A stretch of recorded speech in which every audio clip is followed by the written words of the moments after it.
कौन है आदि गणेश? आदि गणेश और भगवान गणेश में क्या भिन्नता है? भगवान गणेश जी कौन है? भगवान गणेश भगवान शिव और देवी पार्वती के पुत्र हैं। वह गणेश लोक में कैलाश पर्वत पर उनके साथ रहते हैं। भगवान गणेश जी की उत्पत्ति कैसे हुई? भगवान गणेश का सिर एक हाथी का है। भगवान गणेश जी की उत्पत्ति कैसे हुई, इसके पीछे एक दिलचस्प कहानी है। क्या भगवान गणेश जी पूर्ण भगवान हैं?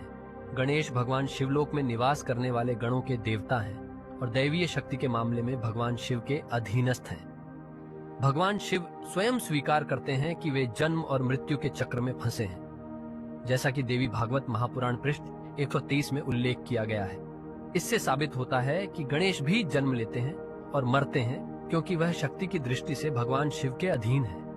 गणेश जी को स्वयं मोक्ष प्राप्त नहीं हुआ है, वह जीवन और मृत्यु के अभिशाप से मुक्त नहीं है, इसलिए वह बेसिद्ध अपने किसी भी भक्त को मोक्ष प्रदान नहीं कर सकते। इसलिए भगवान गणेश को पूर्ण भगवान के रूप में नहीं गिना जा सकता। पवित्र शास्त्र इस बात का प्रमाण देते हैं कि सर्वोच्च भगवान आदि गणेश जन्म और पुनर्जन्म के दुष्चक्र से आत्माओं को मुक्ति दिलाते हैं। वह मोक्षदाता है। पवित्र वेद पूर्ण भगवान के गुणों के बारे में जानकारी प्रदान करते हैं। प्रमाण यजुर्वेद अध्याय 3 सांध्य धन मंत्र पसेच्छे बाकी आइए हम सबसे स्थायी प्रश्न का उत्तर खोजते हैं। यदि भगवान गणेश नहीं तो कौन है पूर्ण भगवान जो मोक्षदाता है? पवित्र ग्रंथों के अनुसार उनका नाम आदि गणेश है, अनादि पुरुष, अमर भगवान जिन्होंने संपूर्ण ब्रह्मांड की रचना की है।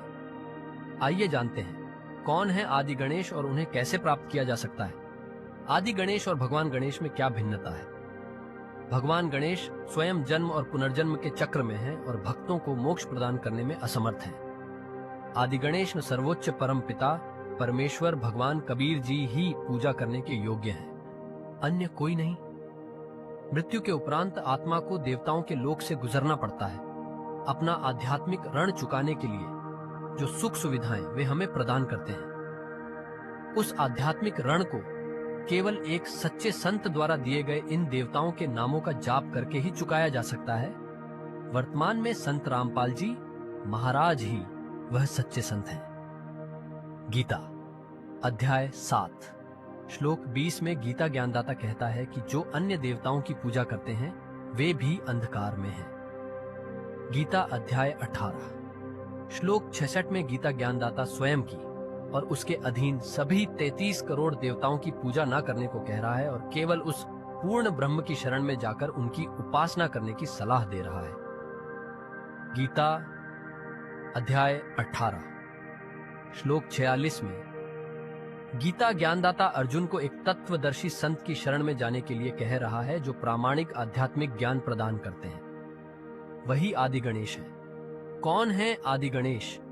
इन देवताओं से पूर्ण लाभ प्राप्त करने के लिए सभी साधकों को पवित्र वेद और पवित्र श्रीमद् भगवत गीता को अपनी पूजा का आधार बनाना चाहिए। पुराण भगवान के शब्द नहीं हैं, वे कुछ देवता, संत, ऋषि के व्यक्तिगत अनुभव है।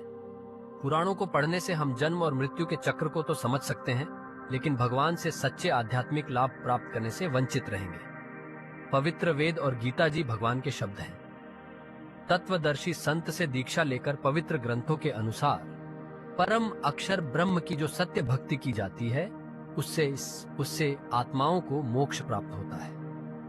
पवित्र वेद, पवित्र गीता जी, पवित्र बाइबिल, पवित्र गुरु ग्रंथ साहिब, पवित्र कुरान शरीफ में उल्लेख है कि परम अक्षर पुरुष यानी आदि गणेश विधाता है। वे सच्चे आध्यात्मिक गुरु हैं। उनका नाम सर्वशक्तिमान कबीरदेव है।